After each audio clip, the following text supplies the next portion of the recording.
Chapter 1, The Weight of Ordinary Days. The morning Martin Hale discovered the letter, frost still clung to the window of his study like scattered diamonds, refracting the pale November light into fragments across his desk. He had been awake since 4:30, as he had been every morning for the past 11 years, not by choice, but by the insistent rhythm of guilt that had become as reliable as any alarm clock. The house on Sycamore Lane was silent except for the settling sounds old homes make in the cold, the creak of contracting wood, the whisper of heat struggling through ancient pipes, the tick of the grandfather clock in the hallway that had belonged to his father. Martin sat in the leather chair that had molded itself to his shape over decades, his hands wrapped around a coffee mug that had long gone cold, staring at nothing in particular. He was 63 years old, though most people said he looked older. The years had not been kind, they had carved deep lines into his face, turned his hair a steely gray that seemed to have happened overnight sometime around his 55th birthday, and left a permanent stoop in his shoulders as if he carried an invisible weight no one else could see. And perhaps he did. The study was a refuge of sorts, though not a comfortable one. Books lined 3 walls, their spines faded from sunlight and time, many unread for years but kept because they had always been there. A faded Persian rug covered most of the hardwood floor, threadbare in the center where generations of feet had worn the pattern nearly invisible.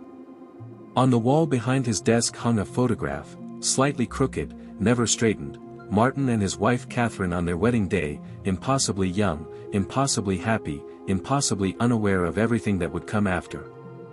Catherine had been gone for 6 years now. Pancreatic cancer, discovered too late, the doctors said. Everything seemed to be discovered too late in Martin's life. She had died in the spring, on a Tuesday morning that had been unreasonably beautiful, the kind of morning that seemed to mock the idea of death with its abundance of flowering trees and singing birds. Martin remembered very little of that day except the way the light had fallen across her hospital bed and how impossibly small her hand had felt in his. He set down the cold coffee and rubbed his eyes, a gesture that had become habit.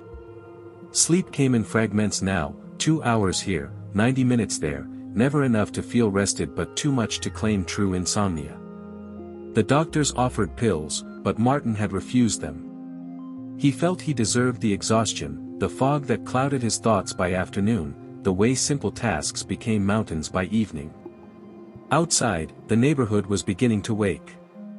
He heard the distant rumble of Tom Peterson's truck starting up 3 doors down, Tom who worked construction and left before dawn every day. The newspaper hit the driveway with a muted thump. A dog barked somewhere, probably the Kowalski's retriever who barked at everything and nothing. Martin had lived on Sycamore Lane for 34 years. He knew every crack in the sidewalk, every tree that dropped its leaves earliest in autumn, every house and the families that lived in them, though fewer and fewer of those families were the ones he had known when he and Catherine first moved in. The Hendersons had died or moved away. The Pratts divorced. The Chens sold to a younger couple whose names Martin could never remember, though they waved politely when they saw him. He was a fixture here, he supposed. The old widower who kept to himself, who mowed his lawn precisely every Saturday in summer, who put out exactly 2 Halloween decorations every October, the same scarecrow and pumpkin he had bought 20 years ago, and who could be seen walking to the corner store every Wednesday and Sunday, rain or shine, to buy the newspaper and a carton of milk he rarely finished before it spoiled. People probably pitied him, though they were too polite to show it. Mrs. Chen, no, Mrs. Patterson. He could never keep it straight, had brought him a casserole after Catherine's funeral and had continued bringing casseroles every few months until Martin finally, gently, asked her to stop. He appreciated the kindness but couldn't bear it. Kindness felt like an indictment. The room grew brighter as the sun climbed higher, and Martin knew he should move, should begin the day's rituals, shower, dress, breakfast that he would force himself to eat, the pretense of purpose. But not yet. Not quite yet. His eyes drifted to the bottom drawer of his desk, the one that stuck slightly when opened, the one he rarely touched anymore. Inside were Catherine's things, the things he hadn't been able to sort through, hadn't been able to donate or discard. Her reading glasses. A half-finished crossword puzzle book. A tube of the hand cream she loved that still, somehow, after all these years, held a faint scent of lavender when he opened it. He had opened it once, 6 months after she died, and had not been able to stop crying for an hour. Also in that drawer were the letters. Not Catherine's letters. She had never been one for writing much, preferring phone calls and face-to-face conversation. These were other letters, older letters, some dating back decades. Letters he had saved for reasons he could no longer fully articulate. Letters that represented a different time, a different version of himself, a different understanding of the world. Among them was a bundle tied with string, postmarked from the summer of 1987. Martin had not looked at those letters in at least 20 years, perhaps longer. He had almost forgotten they existed, had certainly tried to forget, and yet they remained, preserved in the bottom of his desk like evidence in a case that had long been closed. He stood finally, his knees protesting slightly, arthritis that the doctor said was moderate but felt severe on cold mornings like this one. He moved to the window and looked out at Sycamore Lane. The street was empty except for leaves skittering across the pavement, pushed by a wind he could not feel through the glass. The trees were nearly bare now, their branches dark and skeletal against the gray sky. Across the street, in the house with the blue shutters, lived the Mercers. Or at least, they had lived there until last month when the ambulance came and took Robert Mercer away on a stretcher. Martin had watched from this very window, had seen the flashing lights, the paramedics moving with practiced efficiency, Robert's wife Ellen following the stretcher to the ambulance, her face blank with shock or perhaps acceptance. Robert had not returned. The house stood empty now, curtains drawn, a for sale sign staked in the front yard just last week. Martin had known Robert for 15 years, ever since the Mercers moved in. They had been cordial neighbors, exchanging pleasantries over mailboxes, waving from driveways, sharing brief conversations about weather and lawn care and nothing of consequence. Martin knew Robert had been a teacher before retiring, knew he had 2 grown children who visited him frequently, knew he puttered in his garden and watched baseball and drove a sedan that was older than it should be but still ran fine. What Martin had not known, had never suspected, had never had any reason to question, was whether Robert Mercer carried secrets. Whether in the ordinary architecture of his ordinary life there existed rooms Martin could not see, truths Martin would never learn, regrets that weighed on Robert the way Martin's weighed on him. Everyone carried something, Martin supposed. Everyone had their drawer of letters they never opened, their photographs they could not straighten, their 4:30 mornings when sleep would not come and memory would not relent. He turned from the window and checked his watch, 6:15. Another hour before the day would officially begin, before he would need to dress and pretend at normalcy and exist in the world beyond this room. Another hour to sit with the silence and the cold coffee and the relentless tick of the clock measuring out time that could not be reclaimed. But before he could return to his chair, before he could settle back into the familiar discomfort of his morning routine, something caught his eye. On the floor, just inside the door to the study, lay an envelope. It had not been there when he entered the room before dawn, he was certain of that. Someone had slipped it under the door while he sat lost in thought. Martin stared at it for a long moment, a tendril of unease curling through his chest. No one should be in his house. No one had a key except his daughter Rachel, and Rachel lived 2 states away in Colorado and had not visited in nearly a year, though they spoke on the phone every Sunday evening in conversations that were dutiful more than warm. He crossed the room slowly and picked up the envelope. It was plain, unmarked except for his name written in unfamiliar handwriting, Martin Hale. No return address. No postage. No indication of where it had come from or who had delivered it. His hands shook slightly as he turned it over. The seal was not glued but simply tucked in, as if whoever sent it wanted to make opening it as easy as possible, wanted no barrier between Martin and whatever message waited inside. He stood there holding it, aware of his heartbeat, aware of the morning light growing stronger, aware that once he opened this envelope, something would change. He could not have articulated how he knew this, but he knew it with the certainty of instinct, the way animals know to flee before earthquakes, the way birds sense coming storms.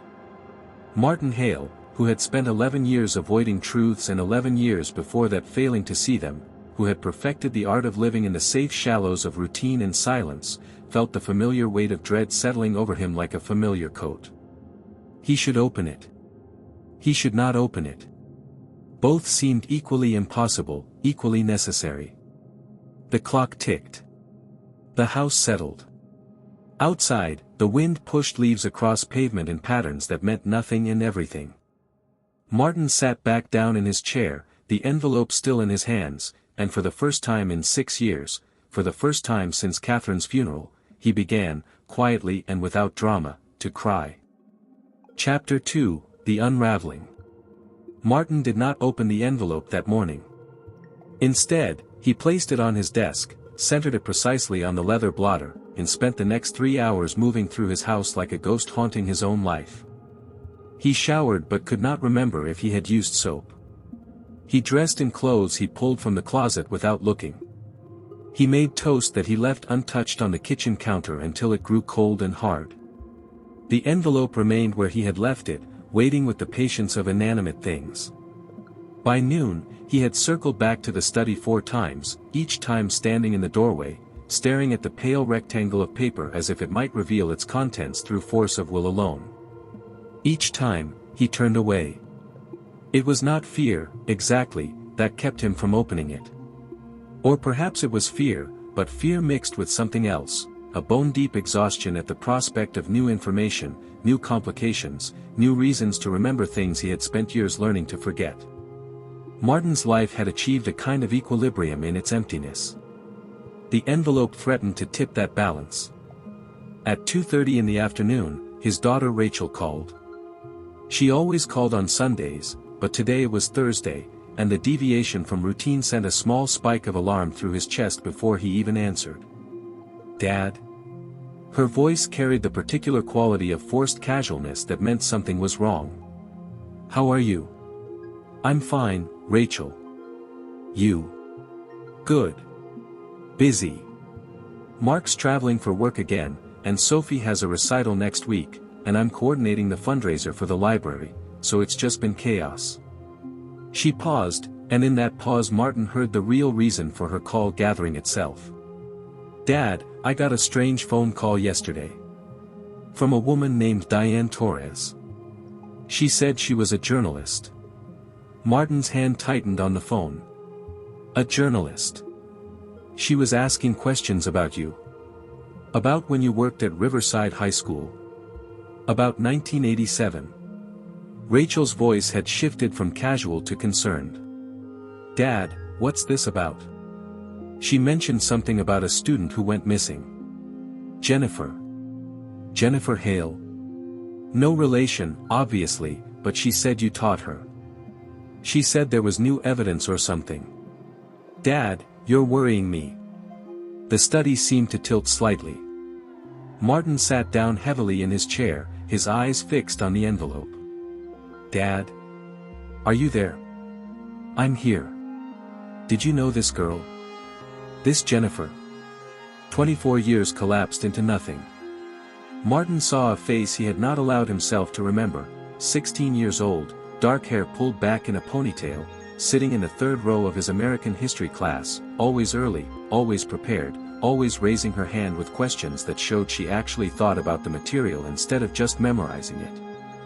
"I knew her," he said quietly. "I taught her. She was a good student. The journalist said she disappeared. That they never found her." "They didn't." "Dad, why would a journalist be calling about this now?" "That was, what, almost 40 years ago.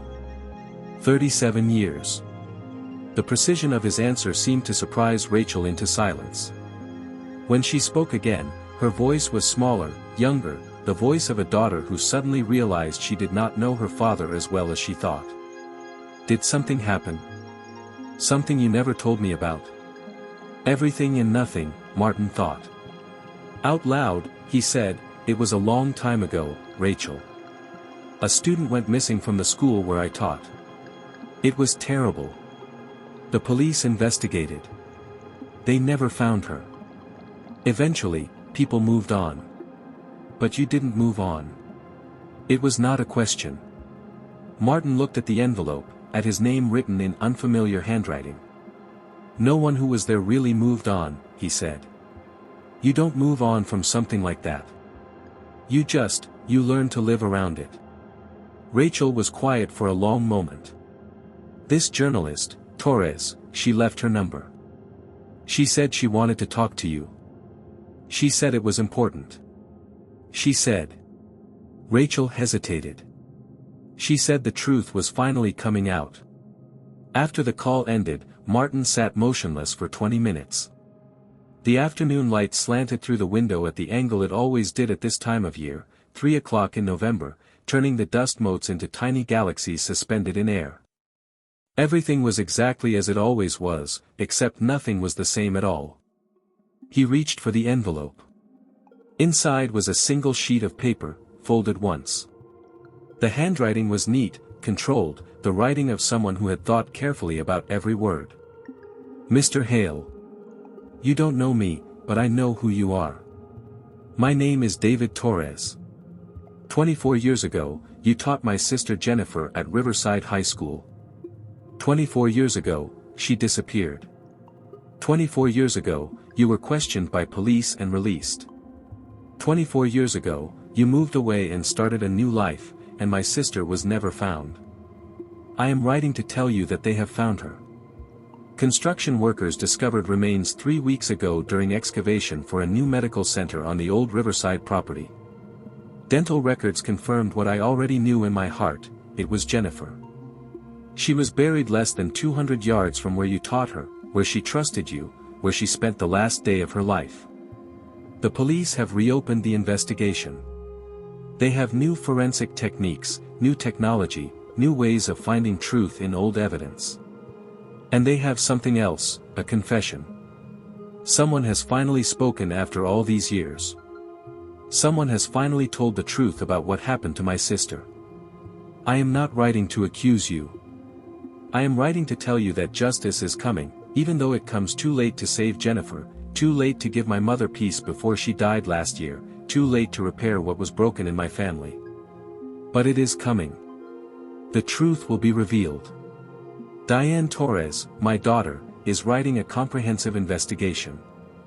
She has interviewed dozens of people from Riverside. She has obtained police records. She has spoken to students who were there, teachers who remembered, administrators who tried to bury the whole thing because it was bad for the school's reputation. Your name appears in her investigation 117 times. This letter is a courtesy, Mr. Hale. A warning, perhaps.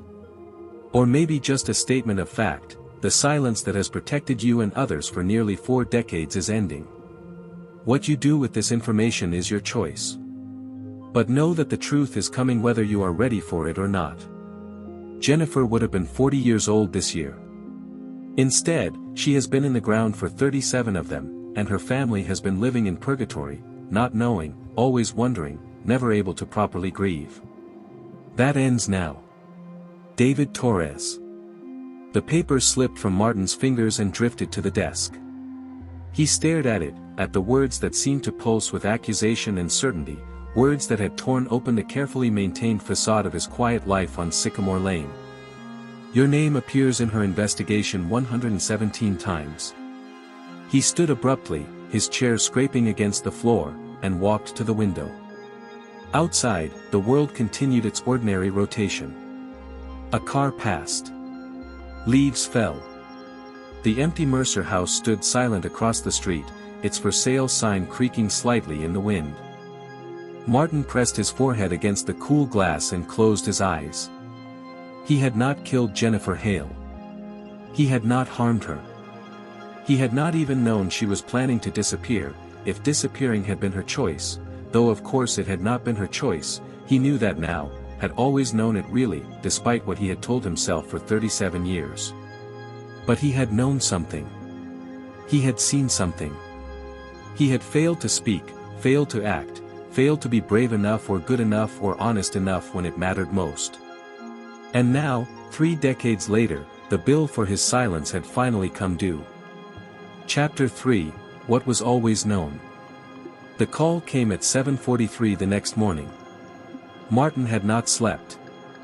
He had spent the night in his study, the letter from David Torres read and reread until the words blurred together, until his eyes burned, until the dawn light began to creep across the floor like an unwelcome visitor.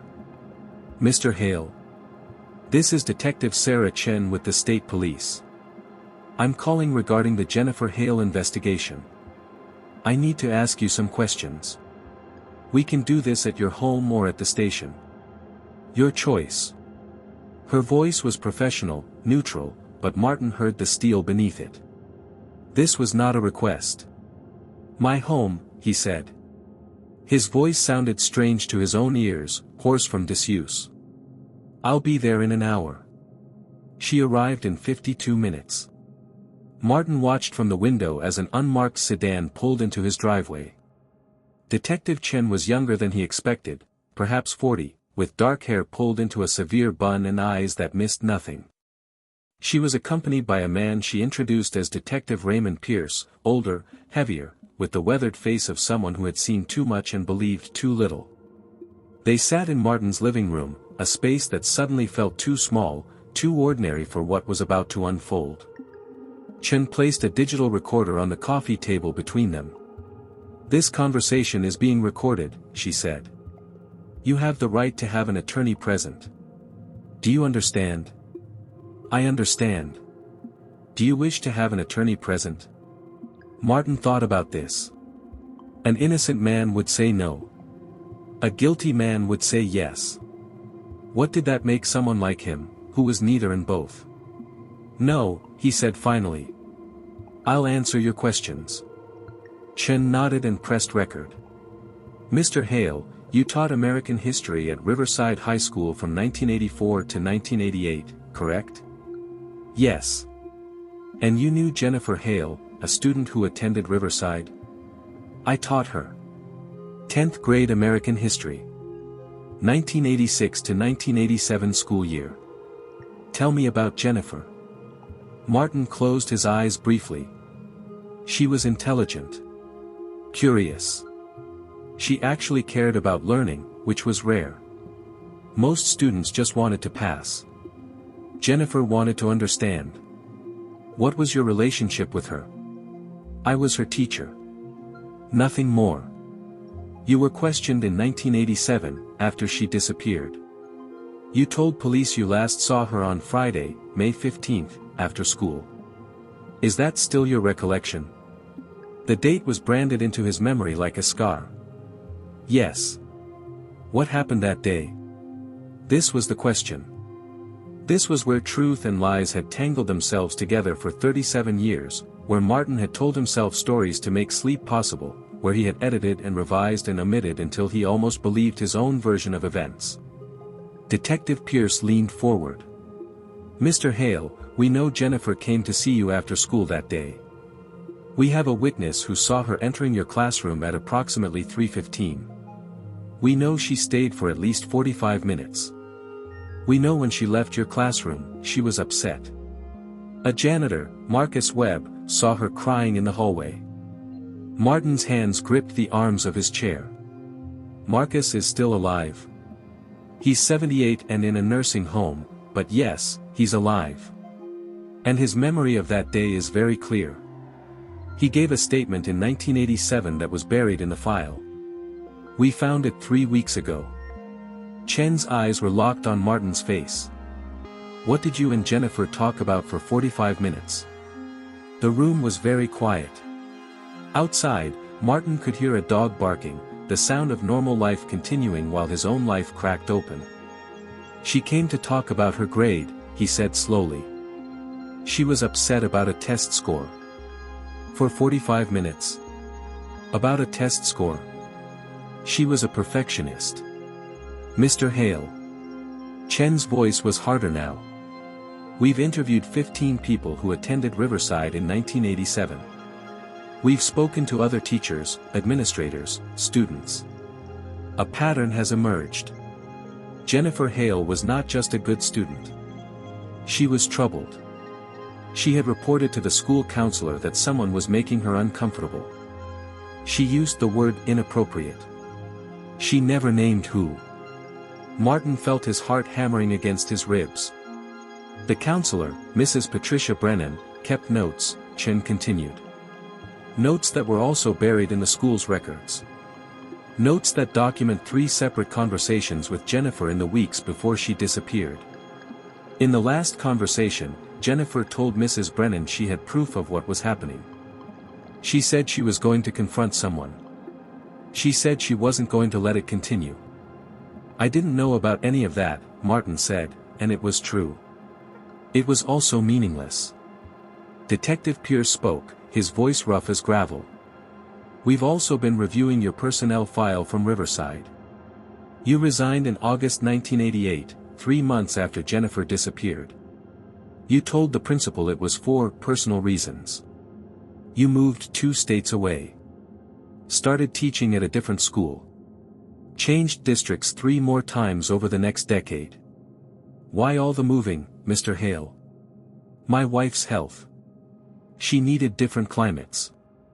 Your wife Catherine was perfectly healthy until 2014, Pierce said flatly. We checked. The lies were collapsing, the carefully constructed narrative of his life falling apart like a building with a rotten foundation. Martin felt dizzy, unmoored. Chen pulled a photograph from her folder and placed it on the coffee table. Do you recognize this? It was a class photo from 1987. 30 students arranged in 3 rows, Martin standing at the side. And there, in the second row, 3rd from the left, Jennifer Hale, 16 years old, smiling slightly, unaware she had less than 2 months to live. Yes, Martin whispered. Look at the back row, Mr. Hale. 4th from the right. He looked. A boy, 17 perhaps, with dark hair and a familiar jawline. Martin's stomach turned to ice. That's Kyle Brennan, Chen said. Son of Patricia Brennan, the school counselor. Star of the basketball team. Popular. Charismatic. Also graduated in 1987 and left town immediately after. Also moved around frequently. Also. She paused deliberately. Also arrested last month in Oregon on assault charges. And when we searched his property, we found something interesting. We found a box of items belonging to Jennifer Hale. Items that were never reported missing because no one knew she had them. A necklace. A journal. And photographs. The word hung in the air like poison. Photographs of Jennifer that she didn't know were being taken. Photographs that show someone was stalking her. Watching her. Obsessed with her. Chen's voice was ice. Kyle Brennan confessed 4 days ago. He told us everything. How he became fixated on Jennifer. How she rejected him. How she discovered he'd been following her, photographing her. How she told him she was going to report him, destroy his basketball scholarship, ruin his future. Martin felt the room spinning. He told us how he panicked. How he followed her after school that Friday. How he confronted her in the parking lot. How things escalated. Chen leaned forward. But here's what troubles me, Mr. Hale. Kyle Brennan says Jennifer told him, that very day, that she'd already talked to a teacher. That someone already knew what Kyle was doing. That she had already gotten advice about how to handle it. The silence stretched like a wire pulled too tight.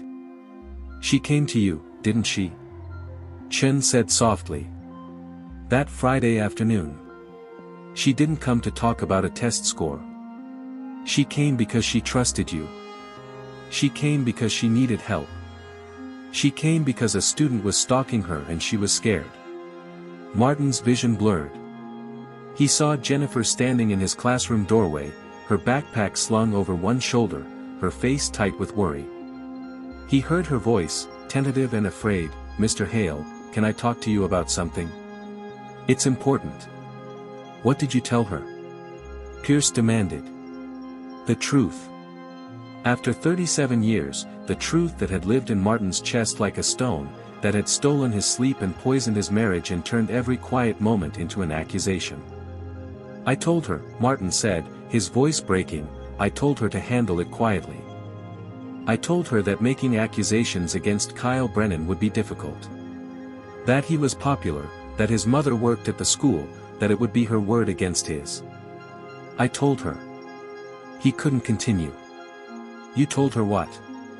Chen's voice was relentless. I told her to avoid him. To let it go. I told her that reporting it would only make her life harder. The words were ash in his mouth. I told her not to make trouble. Chapter 4, The Weight of Silence. The confession hung in the air like smoke. Detective Chen and Detective Pierce sat motionless, their faces carefully neutral, but Martin could see the disgust flickering behind their professional masks. He had seen that look before, in mirrors, in the eyes of strangers who somehow seemed to know, in his own reflection during the long nights when sleep refused to come. She trusted you, Chen said finally, her voice quiet but cutting. A 16-year-old girl came to you for help, and you told her to stay quiet. I thought, Martin stopped. There was no defense. There had never been a defense. What did you think, Mr. Hale? He looked at his hands, spotted with age, trembling slightly. These hands had written thousands of lesson plans, graded countless papers, gestured through lectures about the Constitution and the Civil War and the New Deal. These hands had held Catherine's as she died. These hands had done everything except reach out when it mattered most. I thought she was exaggerating, he said, each word like pulling shards of glass from a wound. Kyle Brennan was a good student. Polite. His mother was my colleague. I thought Jennifer was. I thought teenage girls sometimes misinterpret attention. I thought she'd be fine. You thought it would be inconvenient, Pierce said flatly. For you. For the school. For Kyle's basketball season. No, You knew Patricia Brennan. You worked with her every day. You knew if Jennifer made a formal complaint, there would be an investigation. Questions. Disruption. And you'd be the teacher who started it all by taking a student's side against a popular athlete. Pierce's voice was hard as stone. So you told her to let it go. And 3 hours later, Kyle Brennan killed her. The word struck Martin like physical blows. He had thought them 1,000 times, had whispered them to himself in the dark, but hearing them spoken aloud by someone else made them unbearably real. I didn't know, Martin said, his voice barely audible. I didn't know he would. But you knew something was wrong, Chen interrupted. You knew enough that when Jennifer disappeared, when the police came asking questions, you didn't tell them about that conversation. You didn't mention that she'd come to you scared, that she'd told you about Kyle. You said she came to discuss a test score. I was afraid. Of what? Of exactly this. Martin gestured helplessly at the room, at them, at everything. Of people knowing I could have helped her and didn't. Of being responsible. You are responsible, Pierce said. The truth of it settled over Martin like a shroud. For 37 years he had tried to convince himself otherwise, had constructed elaborate justifications, had told himself that he couldn't have known, that he wasn't the one who killed her, that his failure was different from Kyle Brennan's crime. But sitting here now, with these two detectives watching him with their knowing eyes, all those justifications crumbled to dust. After she disappeared, Chen said, "What did you do?" Martin closed his eyes. He was back in 1987, in the faculty lounge at Riverside High, watching the news reports about a missing student, seeing Jennifer's school photo on television, hearing the speculation and fear rippling through the hallways. He remembered Kyle Brennan, pale-faced and quiet, being questioned by police and released. He remembered Patricia Brennan taking a leave of absence, the whispers that she was having a breakdown. I watched, he said. I waited. I hoped they'd find her alive. Did you suspect Kyle? I wondered. But I had no proof. And by then, I'd already lied to the police. I'd already said Jennifer only came to talk about grades. If I changed my story, I'd have to explain why I lied. I'd have to admit I'd been the last person she asked for help. So you stayed quiet? Yes. And when they didn't find her, when the investigation went cold, when Kyle Brennan graduated and left town and everyone moved on, you just, what? Forgot about it? I never forgot, Martin said, and for the first time there was force in his voice.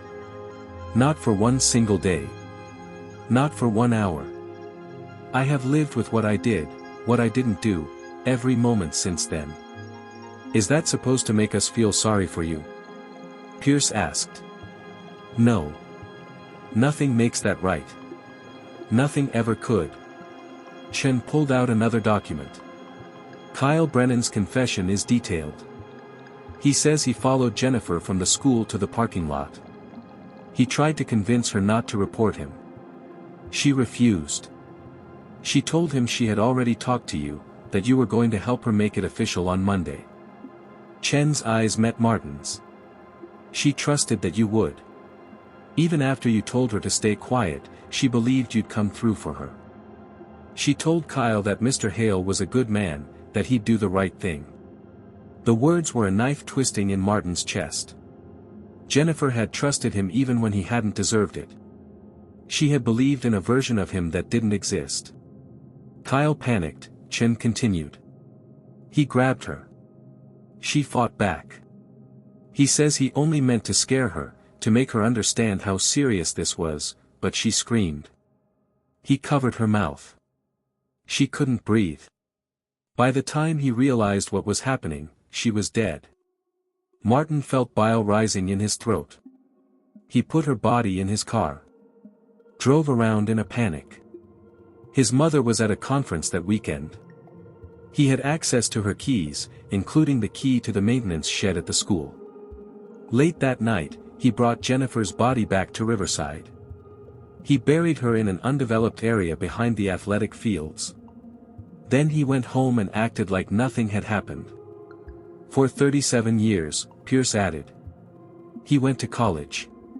Got married. Had kids. Became a high school coach himself. And he kept that secret until we found those photographs, until the evidence was undeniable. Martin's vision swam. Why did he confess? Because keeping the secret was destroying him, Chen said. Because his wife left him when she found out. Because his own daughter is 16 now, the same age Jennifer was. Because he couldn't carry it anymore. She paused. Sound familiar? It did. God help him, it did. Here's what's going to happen, Chen said, her voice businesslike now. Kyle Brennan will be charged with second-degree murder. He'll likely spend the rest of his life in prison. Patricia Brennan is being investigated for potential evidence tampering. We believe she may have removed some of Jennifer's counseling notes to protect her son. And you? She looked at Martin steadily. You won't be charged with a crime. You didn't kill Jennifer. You didn't hide her body. You didn't obstruct the original investigation in any prosecutable way. Legally, you're clear. Martin felt no relief. But Diane Torres is publishing her investigation next week, Chen continued. It's a comprehensive piece. 5,000 words. Interviews with dozens of people. And your role in this, your conversation with Jennifer, your failure to report it, your lies to police, it's all going to be public. Your name, your photograph, everything. The town where you live now, your neighbors, your daughter, they're all going to know what you did. I understand, Martin said quietly.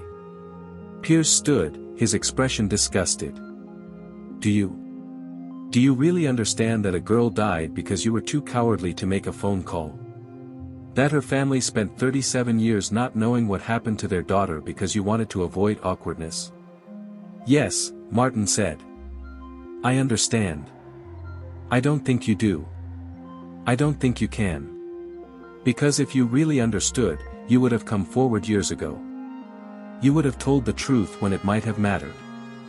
You would have chosen Jennifer over your own comfort. Pierce moved toward the door. But you didn't. And now justice comes too late. Too late for Jennifer. Too late for her family. Too late for everyone. After they left, Martin sat alone in his living room as afternoon faded into evening. He did not turn on lights. He did not eat. He simply sat in the growing darkness, listening to the grandfather clock tick away seconds that meant nothing, that measured only the distance between who he had been and who he had become. His phone rang twice. He didn't answer. Both calls were from Rachel, and he couldn't bear to hear her voice, couldn't face the questions he knew were coming. The truth was coming out. Not to save anyone. Not to prevent anything. Just coming out, like water finding cracks, like light exposing rot, like time finally presenting its bill for decades of silence. Martin thought of Jennifer Hale, 16 and scared, standing in his classroom asking for help. He thought of the life she might have lived, 40 years old now, maybe with children of her own, maybe teaching herself, maybe happy. All of it erased because he had been too afraid to act. He had not killed her. But he had let her die. And now, 37 years too late, everyone would know. Chapter 5, After the Truth. The article published on a Tuesday morning. Martin did not read it online, he could not bring himself to open his computer, to see the words arranged in neat paragraphs, to witness his own damnation made official. Instead, he learned of it through silence. The silence of his phone, which stopped ringing entirely after Rachel's final call the night before, her voice thick with tears and anger. How could you, Dad? How could you let that girl die and never tell anyone? Mom didn't know, did she? Did she die not knowing who you really were? The silence of Sycamore Lane, where neighbors who had waved politely for years now crossed the street to avoid him, where curtains twitched when he appeared at his window, where the comfortable anonymity of his old age evaporated overnight. The silence of his own conscience, which had screamed at him for 37 years and now, with the truth finally exposed, had nothing left to say. The local newspaper picked up the story by Wednesday. By Thursday, a television crew had parked outside his house, a reporter with perfect hair standing on his sidewalk describing him as the teacher who could have prevented a tragedy. By Friday, someone had spray-painted "Coward" on his garage door in dripping red letters. Martin did not clean it off. It seemed fitting. He spent most of those days in his study, sitting in the leather chair that had molded to his shape, staring at the photograph of Catherine on the wall. Had she known? Had she suspected? In 34 years of marriage, had there been moments when she sensed the weight he carried, the secret that bent his spine and stole his sleep? He thought perhaps she had. Catherine had been perceptive, kind in ways that saw past surfaces. There had been nights when she'd held him without asking why he woke gasping at 3 a.m. days when she'd simply sat with him in silence, her presence a question she never forced him to answer. Maybe she had known and loved him anyway. Or maybe she had known and died disappointed in who he was. He would never know now. That, too, seemed fitting. On Saturday, Marcus Webb called. The janitor who had seen Jennifer crying in the hallway that Friday in 1987, now 78 and living in a nursing home 2 states away. How he had gotten Martin's number, Martin didn't know and didn't ask. I read about what happened, Marcus said, his voice papery with age. About what you told that girl? Yes, Martin said, because there was nothing else to say. I want you to know something, Marcus continued. I saw her that day. Saw her crying outside your classroom. I asked if she was okay. She said she was fine, just upset about something, but that Mr. Hale was going to help her. She said it like she believed it. Like you were her hero. Martin closed his eyes. I thought you should know that. She trusted you right up until the end. Whatever mistakes you made, she never stopped believing you'd come through. Marcus paused. I'm not calling to make you feel better. I don't think you deserve to feel better. I'm calling because that girl deserves to have someone remember that she had faith in people, even people who failed her. Thank you, Martin whispered. Don't thank me. Just live with it. That's all any of us can do with our mistakes, live with them and try to do better, even when it's too late to matter. The call ended. Martin sat holding the phone, Marcus's words echoing in his mind. Try to do better, even when it's too late to matter. The following Tuesday, Martin drove to the cemetery where Jennifer Hale was finally buried. The funeral had been the week before, a service Martin had not been invited to, would not have attended even if he had been. But now, alone, he stood before a headstone that read, Jennifer Marie Hale, 1971 to 1987. Beloved daughter, gone but never forgotten. He had brought nothing. No flowers, no note, no offering that could possibly mean anything. He simply stood there as a cold rain began to fall, letting it soak through his jacket, feeling it run down his face like the tears he could not seem to cry anymore. I'm sorry, he said to the stone, to the ground, to the girl who had trusted him and died because of it. I'm sorry I wasn't who you thought I was. I'm sorry I was afraid. I'm sorry it took 37 years for anyone to know the truth. I'm sorry your family suffered because of my silence. I'm sorry that this apology means nothing, changes nothing, fixes nothing. The rain fell harder. Martin stood until he was shivering, until his legs ached, until the gray sky began to darken toward evening. When he finally returned home, a car was parked in his driveway. Rachel sat on his front porch steps, her arms wrapped around herself against the cold. She looked up as he approached, her face red and swollen from crying. I told Mark I needed a few days, she said. I told him I had to see you. To understand. Martin sat beside her on the steps. For a long moment, neither spoke. Mom knew, didn't she? Rachel finally asked. I think so. I never told her, but, yes. I think she knew. And she stayed with you anyway. Your mother was better than I deserved. Rachel was quiet, processing this. The article says you've been living with this for 37 years. That you never got over it. No. I never did. Is that supposed to make it okay? That you felt bad? No. Nothing makes it okay. Rachel turned to look at him, her eyes searching his face.